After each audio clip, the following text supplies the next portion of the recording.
team, and not just myself, things that we will share with you today. We have already met with all 1,500 full-time employees, just about. We've still got to get talk with the bus drivers about some specific things. But we have, we're going to do that. And I see Blaine sitting here, so I appreciate that. However, we try to elevate the voice of our people. We try to re-recruit our own people so we can retain and be prepared to recruit. So I'll just kind of jump right in. 22-23 priorities. Last year, every year, the Board of Education does the evaluation of the superintendent. That's across every school district in Kentucky. One of the things the board said to me, as a matter of fact, Joyce said to me is, Jason, what's our priorities for the 22-23 school year? So we came up with 4, and that's from a lot of listening, a lot of learning, and just connecting with our people. World-class learning opportunities. We wanted to focus on just good teaching and learning in the classroom. We wanted to focus on the budget process, our revenues and expenses. There's an organizational responsibility myself and the board has to ensure that we're being very good stewards of our taxpayer dollars. Systems of support, there's really support strategic planning. I'll talk about that a little bit.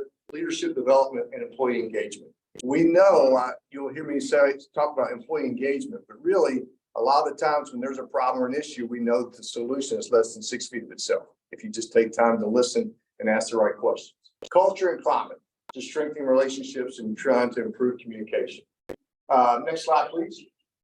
So how we accomplish this and keep moving that forward is our work groups. We have a strategic planning committee, work group and budget committee, and then we have about 6 others. So we're trying to advance that. We share these updates with the board every month, and so they hear about the progress.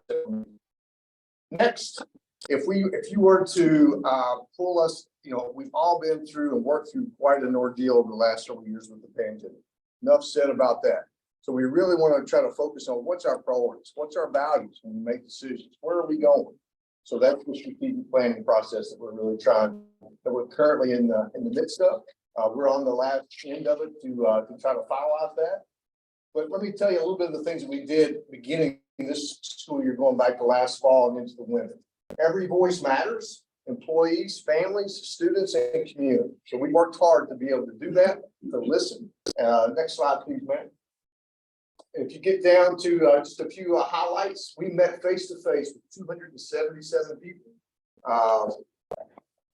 Parents, students, employees, community members. We asked the following questions. What's our strengths, areas for improvement? How do we know we'll feel successful after 5 years? When you're at Kroger or you're getting gas, what words do you want to hear people use whenever they describe the school district? So I've got, next slide, I got a question for you before you get, thanks, Britt. Right there, surveys. We surveyed our parents, our caregivers, employees, and our students.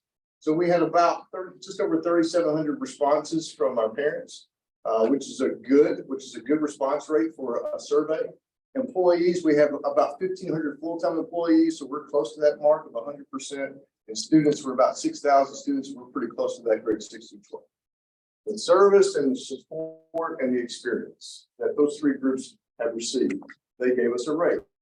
Which group do you think gave us the highest rating, and which group do you think gave us the lowest rating? Anybody want to take a guess? Students gave you the lowest. Okay. Who gave us the highest? Parents. All right. Anybody have other thoughts? I'm flipping around. Was that student the best and parents gave you the worst? Okay. All right. Let's look at it. So a scale of 1 to 5, of those parents that responded, they gave us just over a 4 out of 5. Our employees 3.81 out of 5, and our students 3.59 out of 5. We want our students. The only reason we exist. I share this with every group that I talk with, and even our own employees. When you drive by the district office on 146, we have kids there. The reason that I'm even standing here is because of the 12,200 kids in our district, and the parents and the community that we serve. We're here because we kids. We've got some work to do. I'll tell you really briefly. We met with about, I don't know, more than 90 to 100 kiddos, north, south, and OC. And meeting with those kiddos, we met with them in 3 groups. That was some of the best conversations we've had, some of the best interactions I've had, even in my entire time being in the school district. It was amazing. Kids were hungry. They were just, they said, Dr. Radford, can you come back? Can we do this again? Can we do this? And so we've shared all of that feedback with our principals and really just trying to be responsive. All right, next slide. So next steps, we're just really looking at all that information and really trying to put that into a plan. We're working on some rebranding. We've been advertising in the Louisville news market because our community and our parents, you know, everyone expects us to put the very best in front of our students. And that's what we're trying to do. Whether you're a teacher, an aide, a bus driver, whatever that may be, we want the very best. All right, next slide. So budget work, we really work to really, what's our compensation? How do we look at our revenues and our expenses? So first I want to just kind of give you a little high level summary of our revenues. Simple pie chart. About 2% of our revenue comes in for our overall budget, general fund budget, and that impacts a lot of grants that we receive, which we don't receive a lot because of so many different factors in our county. But local tax revenue, we get about 55% of our revenue for general fund out of local taxes.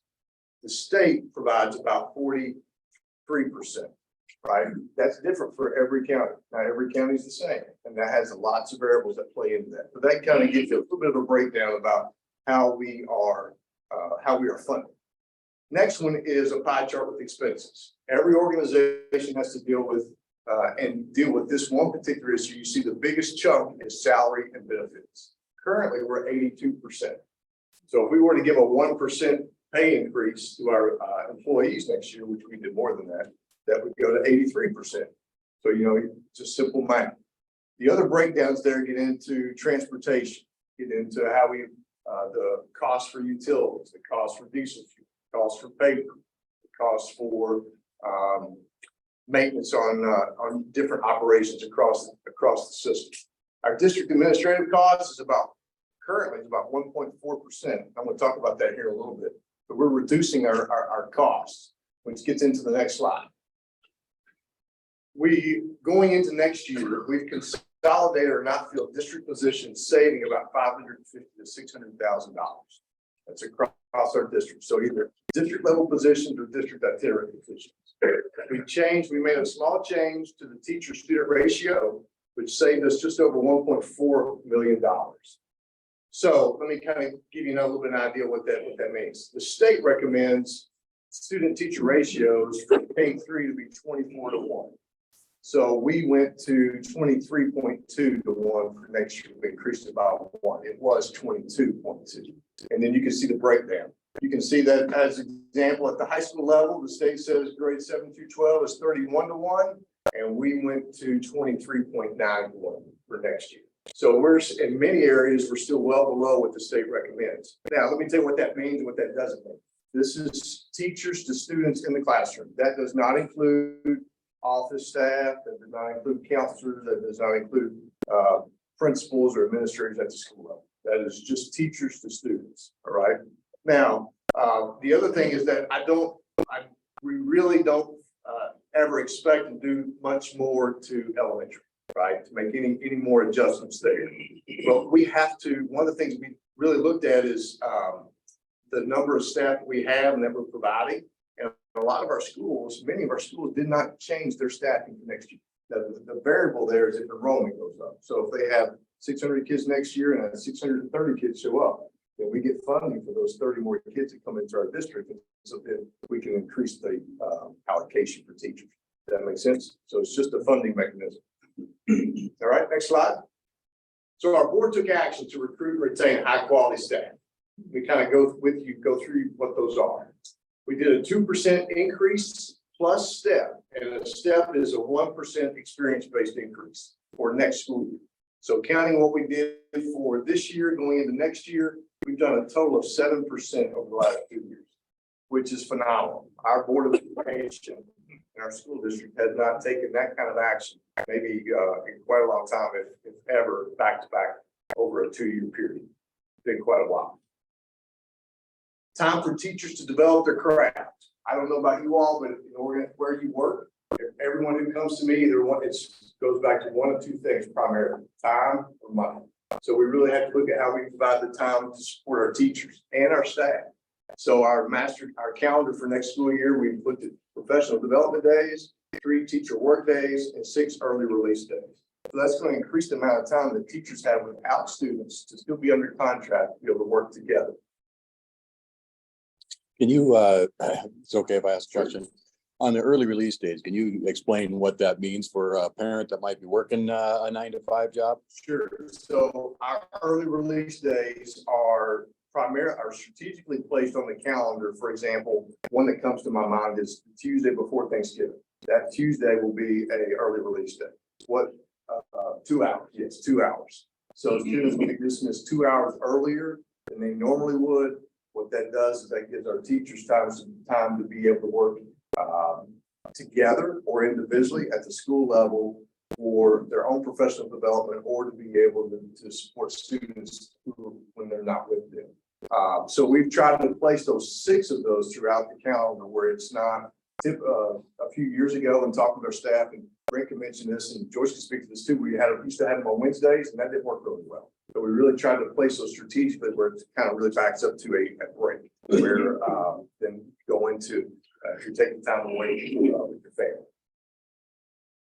Thanks, I appreciate that question. So other benefits. Our board approved free tuition for any full-time staff member's child. So if you want to drive a bus for us and you don't live in Oldham County, to help us recruit and be able to, or if you want to work in our schools, it's just a way to help us be able to attract really quality people. Convert unused personal days into sick days. That's something that our employees had really asked for, so we try to be responsive for that. We had a couple of different dollar amounts for extra duty for teachers, which is certified. So we really try to work to kind of streamline that. And then so for some of our custodians, our classroom aides, our bus monitors, the savings that we produce is also helping us give a 5 or 10% salary increase there. Because if you look at our job openings on our list, which great bedtime reading material, but some of the openings, the largest chunk of openings that we have are custodians, classroom aides, and bus monitors. So we're trying to be responsive to that. So are the certified coaches, are they at the $35 an hour, the ones that are non-faculty? No, sir. So So do they cut their own deal, or how's that go? for coaches, Yeah, I mean, is it under contract, is it contractual contract? they get a stipend. They get a stipend. So $35 an hour does not pertain to coaches. They already have a set stipend. So But it would pertain to faculty that could speech or drama. no, that does not. They are working during their planning period. Yes. If they give up their planning period, teachers have to give up a planning period or something of that nature that's not outside the normal job functions. That's what that $35 an hour is for. If you're a coach or a sponsor a club, there's a set stipend that is already awarded for that. Those are 2 separate things. Good question. Staff who seek advancement above a classroom teacher. So we had teachers who wanted to be an assistant principals who wanted to be principals, and so they would not get a pay increase. So we tried to take on more responsibility at the district office and be able to adjust that salary schedule. Guaranteed one interventionist at each elementary school. So what that means is our enrichment center, our daycares are really helping us kind of be able to help us and the district absorb some of that cost for enrichment centers, reducing the amount of time it takes for full-time classified employees to earn vacation days. So office managers, I'll give you an example, plant operators at our buildings across our campus. Whenever we have a bad storm, how do we know what's happening in our buildings? Electricity, we have any water issues or plumbing, or it's really in the wintertime. So when we had those openings, we were having a hard time recruiting really quality people to fill those positions. So now we just made a change where you can get less time that you have to work for us to increase your vacation time. They're 260-day employees year-round. So we just tried to be responsive to feedback that we were getting and what we were seeing. Next slide, please. We are investigating the coverage of the 1% employee tax for all employees who work within the city of LaGrange. So that is at the bus garage, at the annex, at LaGrange Elementary. If you work in our school district, you know the city occupational tax. We appreciate what the city does, but we're trying to investigate if we can offset that cost for our employees. That way, everybody on the same same level playing field. All right, just about done. Facilities. House Bill 678, not this past session, but the session before. House Bill 678 allowed school districts, not just Oldham County, to use restricted funds to support athletic facilities. All right, so I'll come back to that here in just a second. Our district, our Board of Education approved the district facility plan, and so did the Kentucky Department of Education. It's posted on our website. And what we've shared with them, what we've talked about, what I've shared with the board is we want our facilities to really emphasize and support academics, the arts, and athletics. And so the House Bill 678 allows us to give restricted funds to support that. So I'll give you an example. We drive by Oldham County High School, you see that the field is getting, the stadium is getting lots of upgrades. Those to pay for that is allowed by House Bill 678. And those are restricted funds. We cannot use restricted funds to give salary increases to any personnel or benefits of that nature. Two separate pots of money. So we're really excited about that because we know we want to give the best experiences to kiddos during the school day, but we also know the school doesn't stop after 4 or 5 as well. So we really want to be on a path towards being world class, and we believe that we can do that. And really the reason that we're here is that it takes all of us working together. I want you all to kind of be in the know about what we've been doing. It's taken a lot of effort by everyone, by the team across our district.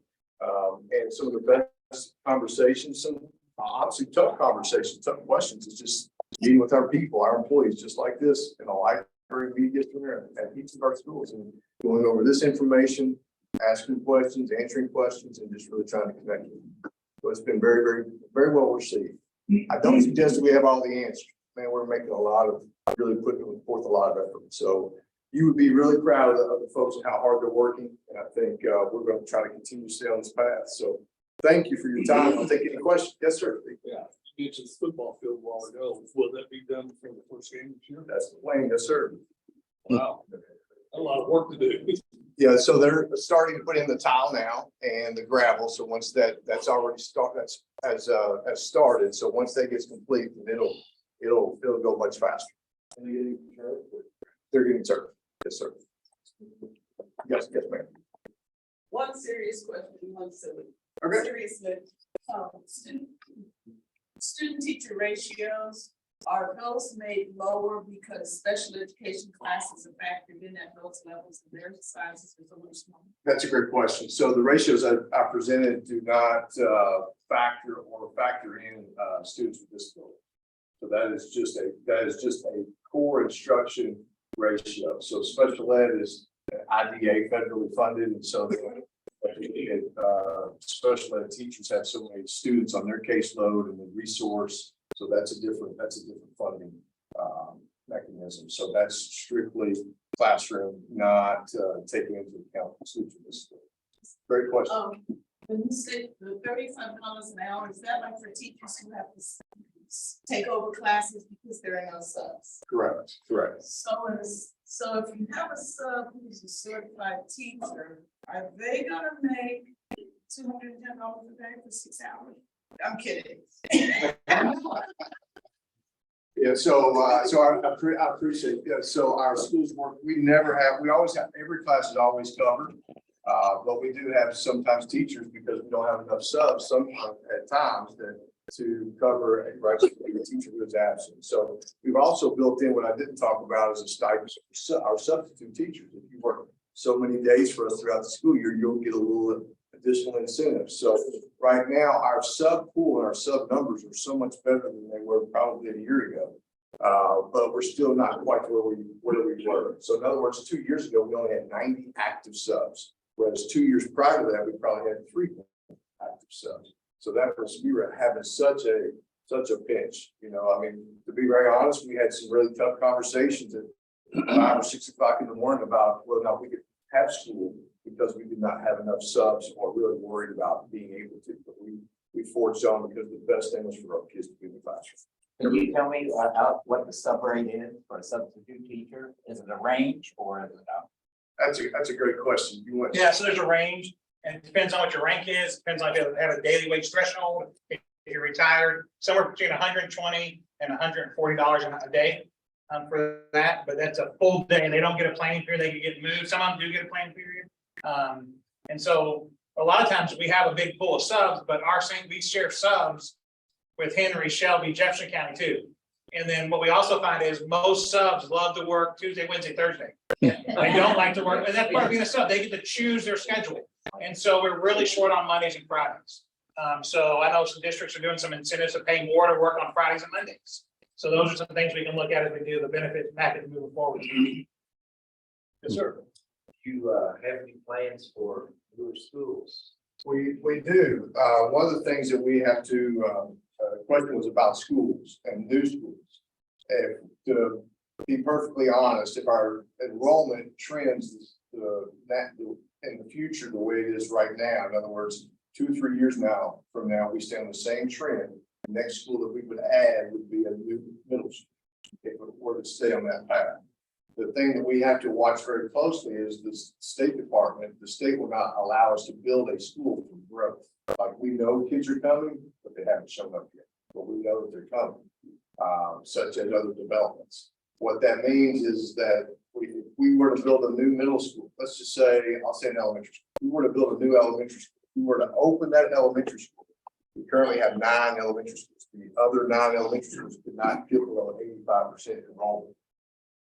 So it becomes a form, really a system that we have to work with. But middle school would be up next if we stay on the current trend. Yes, sir. I understand. I just heard yesterday they're going to tear down the old Liberty Elementary. Yes, sir. That's the board. The board has approved for that to be. I'm sorry. Yes, the board has approved for that to be demolished. It will. School building. There's no currently there's no plans for a new building to go on that location currently.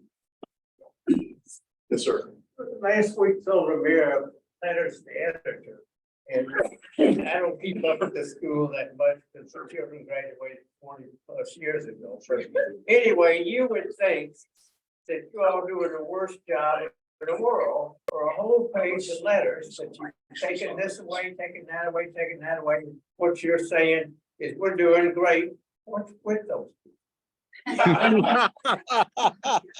Nice. Nice. I appreciate that question. I know exactly the letters to the editor that you're speaking of. There's a problem. There are a few people that do not agree with some decisions that perhaps I've made, or we've restructured some things. We're never going to take away opportunities for kids or learning opportunities for students. But we feel like we can do some things a little bit better, more efficiently, just grow that opportunity for kiddos.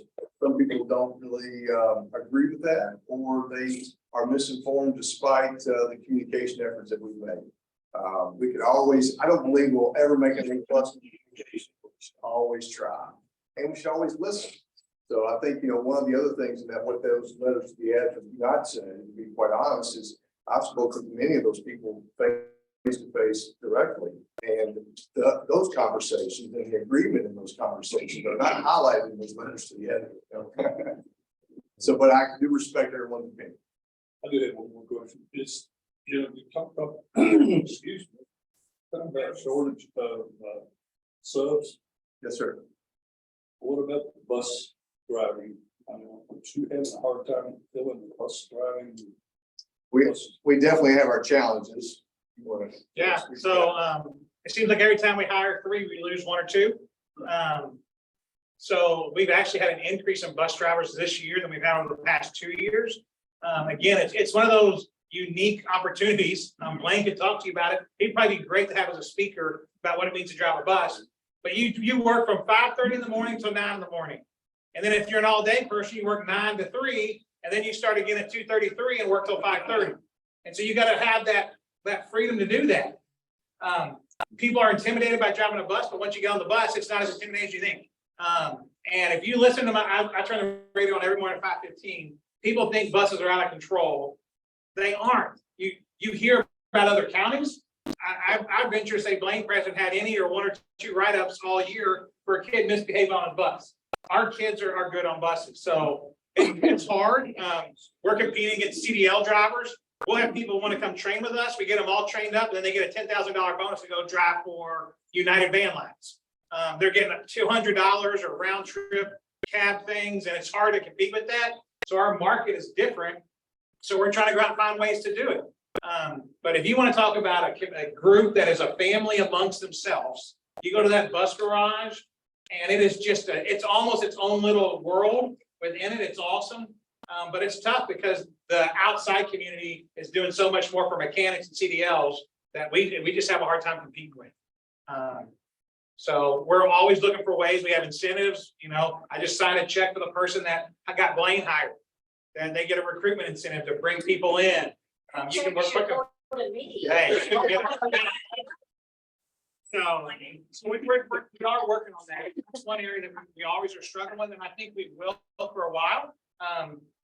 The hard thing is bus transportation in the state of Kentucky is only required for one group of people, and that's our students who are on an IEP or in those programs. So bus transportation is not a guarantee for anybody in the state of Kentucky unless you're special needs. So districts aren't funded fully for transportation. And so anything that's underfunded, the general fund has to pick up, and that's somewhere between $3 to $6 million a year above what the state does not fund us with. Brent, you're having such a shortage on bus drivers. How are you getting all the kids? Well, how are we getting all the kids? Awesome. So we do about 6,000 kids a day on the buses out of the 12,000 that come to school. So parents help out a lot, and you all hear the traffic concerns every morning, every afternoon. You see in the infrastructure. So that's one. Second way is we have doubled up all our bus routes. A lot of our bus routes have a first and second, so kids will stay at school. The first kid picked up at 6 in the morning, right about 5:55 or 6 a.m. And if the last kid is dropped off about 5:30 every night. So an hour and a half after school's out on that piece of it. So we have double runs, we have some triple runs. And then 3 years ago, we started to consolidate. So place a couple of subdivisions around the Grange Elementary, all the subdivision in Hillcrest and what's the one over by Eames? Is it Longville? Northridge. They walk to school now. So we don't provide bus transportation for them because we also don't get funded for anybody who lives within a mile of school. That's a free bus ride without state funding. So we're doing that. We've also consolidated stops where kids are walking instead of a third of a mile. Some of your subdivision was this driveway, this driveway, this driveway, this driveway. We sped them up by saying all come to one driveway, and that gets us through the routes quickly. So we're doing all those to try to combat the problem. When other schools have canceled the routes totally and told kids don't come to school for the next 2 days because you have no bus, we'll make it up. We'll tell 2 more kids not to come to school the next week, and we'll get you guys. We're not doing that. And some schools have canceled classes because of bus shortages. So we're fighting. Here's how you can help. Over 10 years ago, transportation was fully funded by the state legislature. The state legislature sets a two-year budget, a biennial budget every 2 years. Over 10 years ago, transportation was funded 100%. Currently, it's only funded at 68%. That's 32% that's left on the table. What that means for Oldham County is about $2.5 million. So we have to not just find one-time money to get raises for our staff to stay competitive. It's recurring costs. That's a big deal. If you help us, contact your state representative or your senator and say, fully funded. That's a big deal that we can give back to our people, because one of the reasons that we did all of this work, which is really, really important, not just salary benefits, but we need to stay competitive, and we cannot wait for Frankfurt to be able to take action. The Coast Guard teaches people to be active members of their own rescue, and that's what we need to do, and that's what we really try. Yes, sir. Dr. Radford, my daughter is a teacher. She currently teaches in the Franklin district in Nashville, Tennessee. Yes. But she's coming home. Awesome. She's coming home. She teaches kindergarten. She must be a really, really good teacher. She has her master's already. She must be an excellent teacher because she has a 22-month-old daughter that can already say her ABCs, now 15, but she's a cousin like teaching. She is already taught. Her name is hopefully grows, but she's coming home. That's So awesome. I would love for her to be able to come back here. She's a graduate of the Oldham County High School, I can say it that way. And she graduated in 2009. And when she gets back here, we're gonna hope that she applies here in Oldham County. So I will make sure she gets that information to you. Awesome. Thank you, Mike. Appreciate that. Thank you. Yes, ma'am. You said 8 your budget on salaries. Benefits. And benefits, like, how does that compare to other? Well, that's a great question. I think, typically what we see is, 75 to 85 is the range. What we see, but now there are some districts that are much higher, but if you start getting above, too much above that 82 to 85, you start really impeding, creating some other issues, right? So, great question. Yes, sir. That funding for busing, is that specific to Oldham County or is that across the state, that same issue? Yeah, same issue. So, yes. And then how is that figured out with states, you know, like it's across the country? Yeah. And so the driver shortage is a national crisis, as a national issue, not just a state issue or locally. Funding, every state funds differently. For us in Kentucky, that's a big deal. With that dollar amount, I gave you about 2.5 million. That will vary per district because of the size of the district, the number of students that you're transporting, all of those factors kind of play into that. I love that you're having more kids walk. Our neighborhood totally walk if there was sidewalks. Are you guys partnering with the county to try to make that happen so that there's, a safe passage, like we're literally right now. That's a great question. We currently don't have any projects, specific conversations about future projects ongoing, but we've worked hard to and continue to have good relationships with the county and how we can support that. So Yeah, if we could walk right to the golf course on that nice path, that'd be perfect. We're right there. And our neighborhood, right, they had trouble at OC. This may not be true. But you can't get around Arvin right at the corner. Well, very they easily. had trouble like people having enough like bike racks, like walking tracks. But I thought, we really should be encouraging these kids. I mean, they get exercise, they have safe gas. yeah, that's a great point. I know one of the things what you did, same song, different verse. The point that you just made, that's what's been very invaluable about doing this in the community and in our schools is because we don't think because a lot of comments or questions that come up, it's also given us things to be able to think back about how we could, create a better system or better steps, right? So that's good. Appreciate you saying that. That's okay. We could probably have a Rotary program just talking about the SEEK formula. Because one of the things that, everybody has to understand is, when you see that the school board just approved another, 4% increase, how much of that increase went to Oldham County? Well, it's 2/3. A third of that goes basically to other counties. And we're already, correct me if I'm wrong, like in the top 10% of all counties as far as the amount of taxes we're paying to our schools. So there's some real opportunities from a legislative standpoint where, some school districts haven't had increases in many, many years. But they're getting more money. Why? Because we keep increasing. You know what I mean? So there's some opportunities there where I think legislatively we could retain some more money in our own county. What Blaine's referring to is one of the things he pointed out. You remember that pie chart that showed local revenue versus state revenue. Our state revenue is lower, 10 to 12% lower than that's where we get our money from. We rely heavily on our local property taxes and property values. So every county is different. So we're really trying to be very good stewards of our taxpayer dollars and try to be really efficient. So that's and the challenge is how do you doing that while still staying competitive with salaries, right? Because everything goes back to one of two things. All right. Thank you all very much. Appreciate it.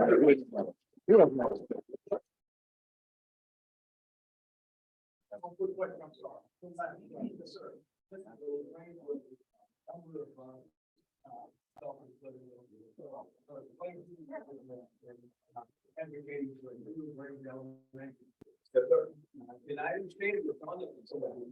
It is. I've been on the facility before, and we're gonna have to wait.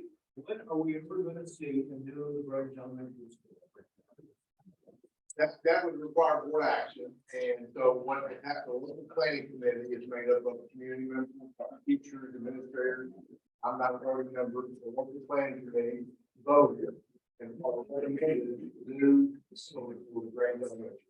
Decision about when that's going to occur or where that would occur, those things have not been decided. But it is top of mind. One of the top always on the plan. So, and it's on the top of my mind, and it's something that is, however, we have a few other aging facilities that are really, just call it that priority is what really what we're working with. So it's the best answer, not an exact answer, but it's a.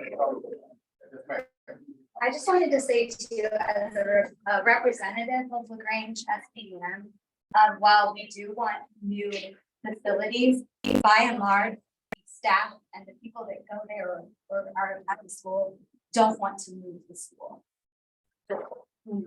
They would like a new facility, but they want to stay where they are, where their kids can walk to school and they can see the teacher's face or their parents' face.